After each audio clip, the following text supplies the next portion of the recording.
They move in the corners of your vision. Tiny, black shadows, twisted and clawed. They slither from the cracks in the walls, creep through the slats in your closet, gather in the corners where the light doesn't reach. They're always watching, waiting. You might tell yourself it's just your mind playing tricks, but the truth is darker than you could ever imagine. Tiny, clawed hands twitch, razor-sharp teeth chatter. They don't want your soul. They don't want your blood. They want your eyes.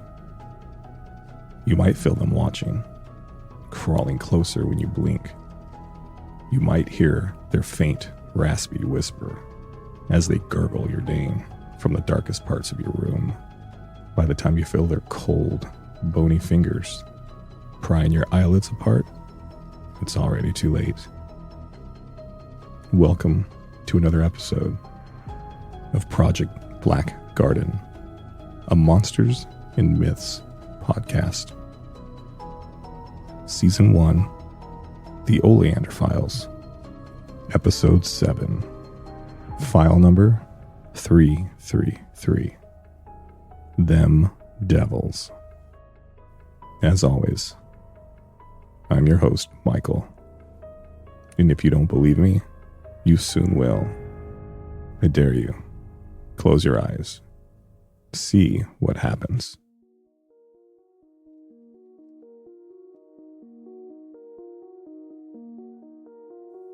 The curious thing about them devils is that their myth is so bizarre that they don't have an official name. These tiny, malevolent nightmares have been referred to by many different names. The Umbrax, meaning shadow. The Vantari, the darkest of the black. The Umbrith, the ancient evil born from shadows. The Dralvix, a sinister whispering presence. The Velmorn, a shadow that brings death and despair. The one thing they all have in common is every witness has referred to them in their physical form, most closely resembled miniature devils with sharp, tiny dagger fingers and toes, and 2 points on their evil heads that resemble devil horns. It is said that them devils can be brought forth by actions as simple as playing a few keys on an old piano, turning all the lights out at just the right time. Random stuff. But these stories all end the same. The longer you're aware of them, the more of them you see, the more they multiply. And they don't stop. It's said their main motivation is fear and their hunger for human eyes. And you would think they would only go after the most beautiful, the most rare eyes. For instance, green or hazel. But the scary truth is, no one is immune, because witnesses have suggested that these tiny little horrors prefer defects in the eyes, stigmatisms, cataracts. There's even a story that someone had stayed up longer than 72 hours and their eyes were almost completely red and bloodshot, and that triggered a deadly attack. Now, documented cases go as far back as 1975. At least 50 years of reports of small, shadowy creatures with clawed hands, jagged teeth, and an unholy hunger for human eyes. For instance, in 1975, in Kyoto, Japan, a university student reported experiencing sleep paralysis for weeks. Each time, he awoke to see dozens of tiny shadowy figures crawling from under his bed across the walls. They whispered in distorted voices, their eyes glowing faintly as they sang his name in the color of his eyes. One night, he felt their cold fingers on his face as they pried his eyelids open. He screamed, breaking the paralysis. When his roommate turned on the light, he was alone. But there were deep scratches covered all over his cheeks and eyelids. 1991, Brazil. A subway maintenance worker was inspecting a tunnel when his flashlight flickered. He saw dozens of small, skinny, hunched figures crawling along the walls and ceiling, their eyes glowing red. They seemed to whisper in an evil chorus, 3 words over and over again. Eyes for us. He dropped his light and ran. When he returned with security, nothing was there, except for hundreds of tiny scratches on the walls, shaped like hooven clawed hands.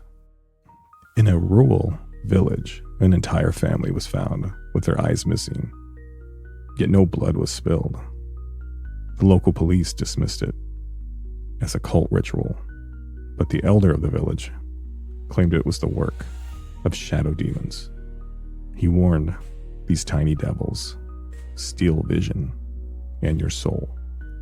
Villagers whispered that the creatures had returned from folklore, creeping into homes at night to pluck the eyes of the living and wear them as their own. In 2023, in Denver, Colorado, a teenage boy had invited over to his house for their very first date. Nervous at first, he thought he'd break the ice by playing a song he had learned on a family heirloom, an old grand piano.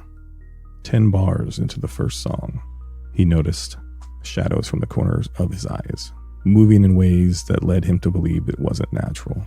He ignored it at first, because the song had been a great icebreaker for the two of them. As his date eased her shyness, they became closer very quickly. But the more he played, the more shadows seemed to taunt him from the walls all over his living room. The attack came fast and swiftly as the two teenagers were overrun by what must have been thousands of tiny devils. When the police got there in the morning, they found tiny hand and footprints everywhere, thousands of them. They were dark red from the blood of both victims. Their faces were covered in scratches deep enough that you would have thought a knife had done it, and they were both missing their eyes. The police were shocked and dumbfounded because other than the bloody footprints, there was only one other piece of evidence. 3 words carved into the wall on one of the edges of the air conditioning vents. We see you.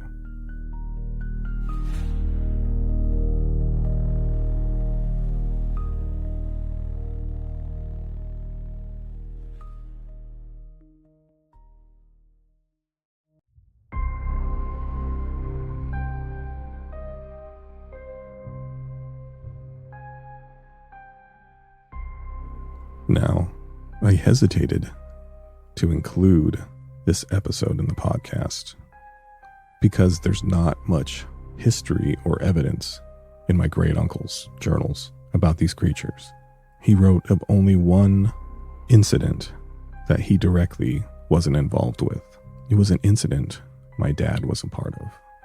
And insanely, this incident involved me when I was 3 years old.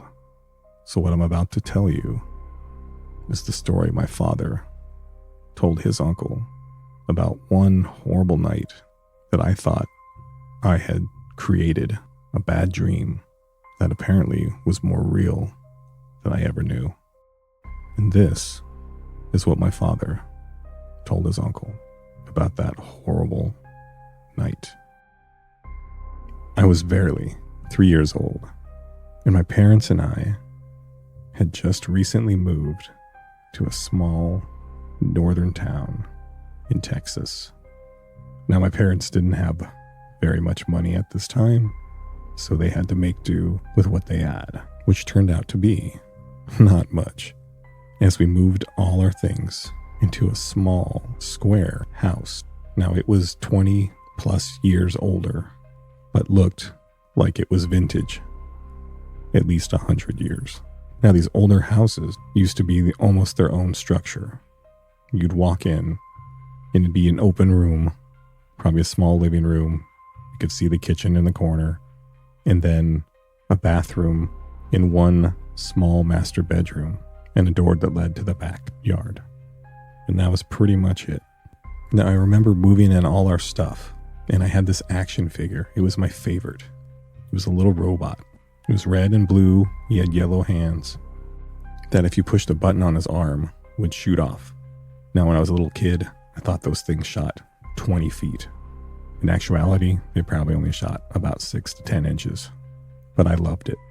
And it's probably why I didn't notice when my father was stacking the different boxes in the corner of this little house. One particular box he placed on top of the others and went back out front to grab the next box. My mom was sweeping, attempting to clean what little she could, so we'd be able to sleep in semi-comfort that evening. But the box that he just sat down, I could have sworn I heard something scratching. As a little kid, whether it was my imagination, I don't know. I just remember thinking, that must be what it sounds like if you put a puppy in a box. The sound grew more intense, and I placed my little toy on the ground and walked up to the box. Now, for some reason, I remember reaching out to it, and just as I did, the lid began to slide upward as if it was opening from something inside. And you'd think that would have scared me off, but it didn't. Instead, I stepped closer, reaching up, and just before my fingertips touched the edge, my mother called to me and told me to get away from the boxes. I scooped up my toy, ran to her. She gave me a hug. Now, I don't remember anything else from the move. Everything else seemed normal. My dad seemed tired. We made a simple dinner that night, and I remember most of our canned goods hadn't been placed in the upper cupboard that was above the stove. There wasn't many, but there was enough to look like a small tin castle that led to the edge of one of the cabinet doors, almost like a little stairway. I remember thinking, man, my robot could climb that. It's perfect size for him. I remember my parents listening to the radio, me dancing to some cheesy music before falling extremely tired. But as the sun set and this little house became dark, I remember being nervous. Now, I wasn't scared of the dark, but I wasn't comfortable in it either. Eventually, my mom scooped me up and said, all right, let's get you washed up and get you ready for bed. As she picked me up, I could see over her shoulder as she walked me to the bathroom, already having the bath running water. And I remember seeing the cupboard door pull close just by a few inches. If it hadn't moved, I wouldn't have realized it was even open. But it closed. In the low light, I just assumed it was me seeing things. After my bath, my mother tucked me in and placed me on a small mattress that was on the floor on the edge of their small twin bed. My mother moved to the other side of the house and continued to unpack. I watched her for a few moments, my eyes closing back and forth as I eventually would fall asleep. But just before I did, I could have sworn I saw the cupboard in the kitchen slowly pop open again. And this time, there was movement. It was small and quick. It looked almost like a worm peeking out from the bottom of the cupboard door. I rubbed my eyes and looked again, and it was gone. So I rolled over and quickly fell asleep. Hours later, I woke up. I don't know why I did, but I did. My parents were in bed above me, and the house was dark, only lit by the moon's rays shining through the tiny window through the kitchen. Its beam of light reflected off the dingy, tiled floor. Instinctively, I reached underneath my pillow because that's where I kept my favorite toy, my awesome robot. But it wasn't there. Suddenly, from across the house, a small crash rang through the kitchen. It sounded like a piece of plastic falling to the floor. I sat up on my side and squinted my eyes, and in the middle of the kitchen floor was my toy robot. Its arms were pointed forward, and it was on its side, and it was missing both of its fists. Being a little kid, I just assumed maybe I left it there, even though now I can recall placing it back underneath my pillow before I went to sleep that night. Just then, the cupboard popped open, this time just enough for me to see inside of it. But it was so dark, all I could see was black. But inside that black were dozens of little red lights. At least I assumed they were lights at the time. Those lights started to move in pairs, and as I watched the first pair peek outside of that shadow, I realized they were eyes, tiny little slits that looked almost like glowing blood. And now, when I think about that night, I remember that those eyes were focused directly on me. Quickly, another pair of eyes peeked from those shadows, joining the first pair. And then another.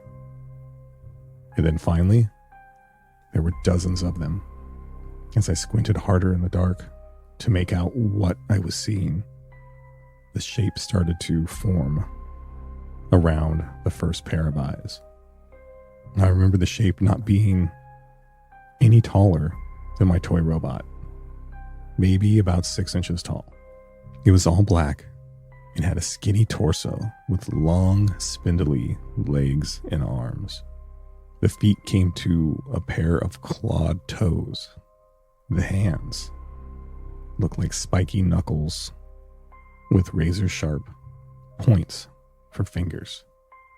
A small, pencil-thin neck, maybe an inch tall, and sitting on top of that, it looked like a rectangle with demon horns.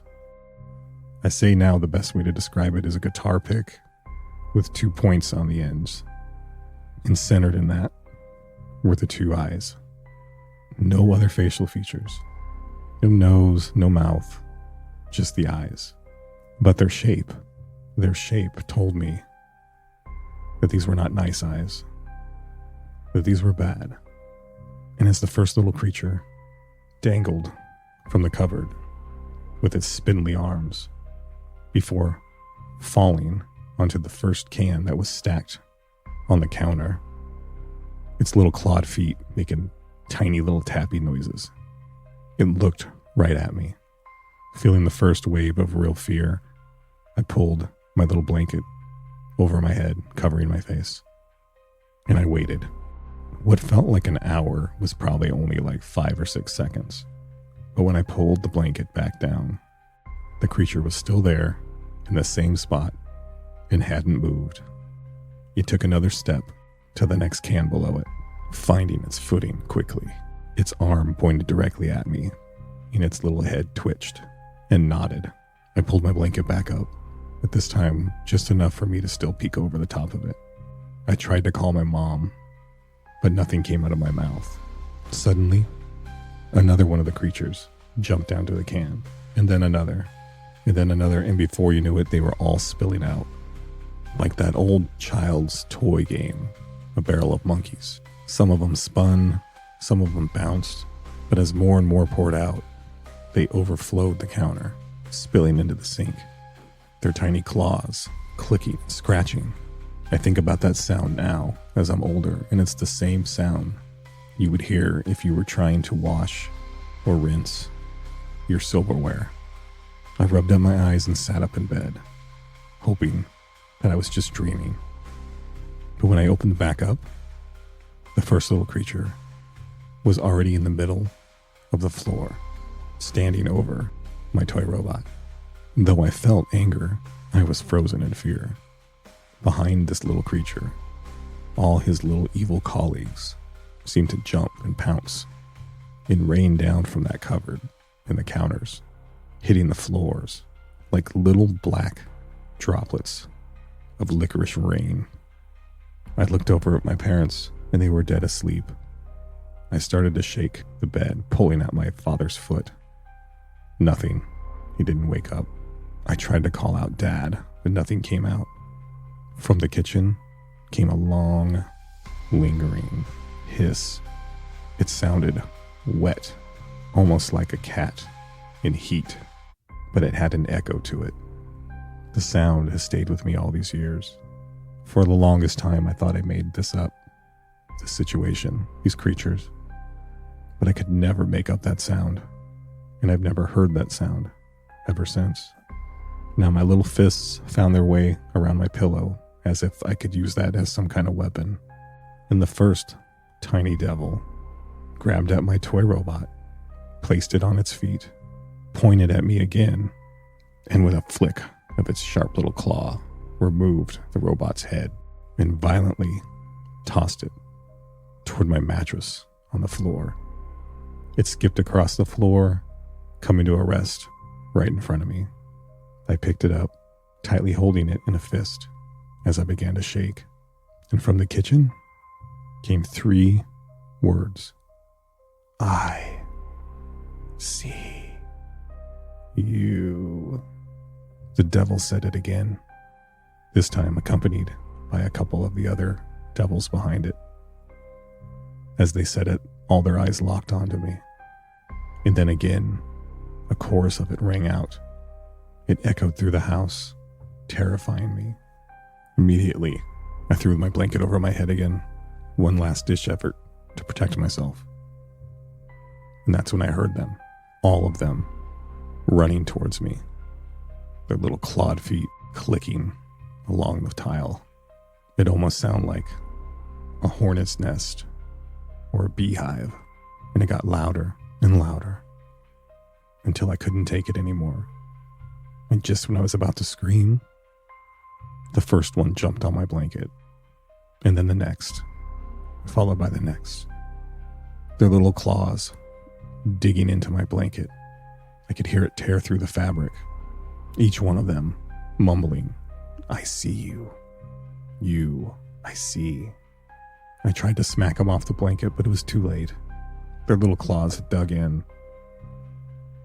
I did everything I could to avoid being scratched or poked, but that didn't last very long. And when the first tiny hand reached the left cheek just below my eye, I was finally able to scream. I wailed as loud as I could, and it quickly turned into a moaning cry. I started kicking my feet, trying to punch at anything or anywhere that I felt touching that blanket. I kicked and I screamed and I cried, all while their clicks and their voices got louder in my head. And finally, when I couldn't take it anymore, the blanket was ripped from my head, out of my hands, and the lights were clicked on. My dad stood above me, holding the blanket, looking at me like I was crazy. My mom was at the light switch, petrified by my screaming. She looked at my dad and said, I think it was just a nightmare. My dad, annoyed, grumpy, tired, looked down at me, looked at the blanket, and then over his shoulder into the kitchen. There was nothing there. The cupboard door was closed. The only thing out of the ordinary was my tiny, headless toy in the middle of the kitchen. My father handed my blanket to my mom, stepped into the kitchen, picked up the toy, looked over at me, and said, Now, son, I know this toy's not worth much, but I expect you to respect the things that I buy you. Why did you tear its head off? And I looked down on my tiny mattress, and snugged between my legs as I was sitting up was the head of the toy. I looked at my dad and said, But I didn't do it. My mother looked at me and said, "Michael, don't lie to us. Why did you break your toy?" I hung my head in shame because I didn't know what to say. Needless to say, it was an early morning that next day. My mother made me breakfast quietly, disappointed, but ready to start a new day. As I sat down and took the first spoonful of cereal and put it in my mouth, my dad walked up, placed the robot on the table, and he said with a slight smile, "There, I fixed it." And there on my favorite toy, the robot's head, was reattached. My dad kneeled down, placed a hand on my head, and said, "Now let's take care of these toys a little better next time. Okay, Michael?" I just looked at my toy because it wasn't the same anymore. Something had changed, and it made me hate it immediately.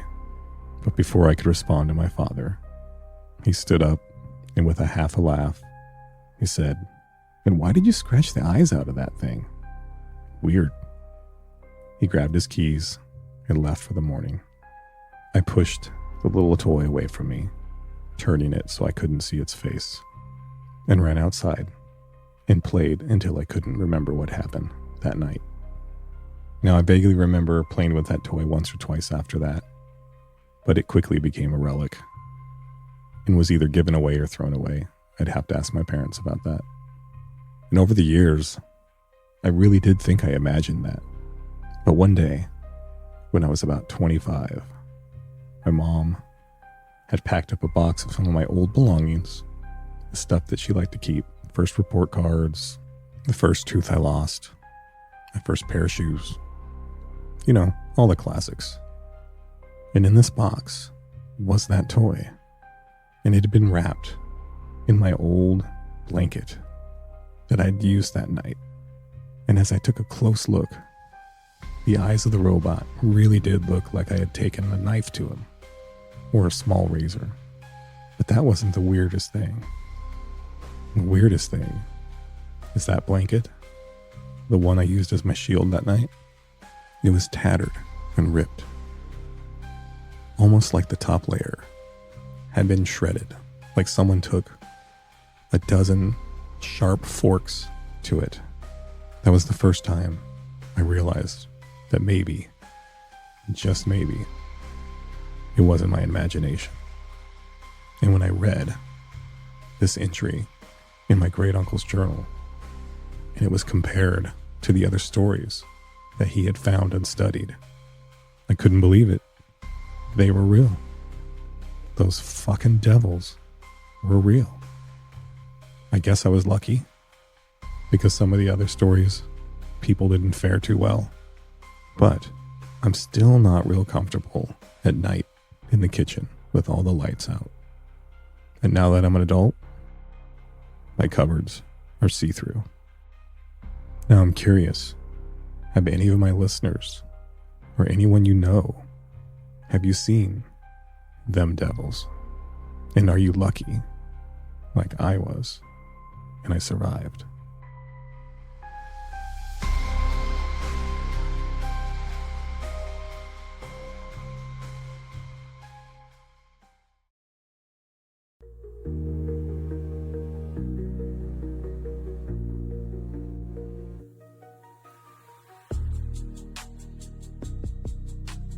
All right, who's ready for another life update? This one's pretty significant. Any of you who've been following me on Twitter or Blue Sky know what's been going on. For those of you who haven't, you can find me at Gardner Michael on either one of the apps. I seem to be being stalked a lot more. I'm getting phone calls at all times of day, to where I've actually turned my phone off. My brother came over, and he witnessed some of this. And as good as it was to feel like somebody else was aware of my situation, and I knew I wasn't going crazy, my brother handles things in a certain way, and he loaned me his gun. Now, normally, I wouldn't tell you guys about that, because I'm sure plenty of you have your own protection, and I haven't had to use it.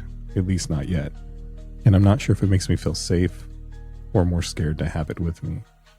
But 2 days later, there was an accident at his house, and my brother was shot in the leg while cleaning one of his guns.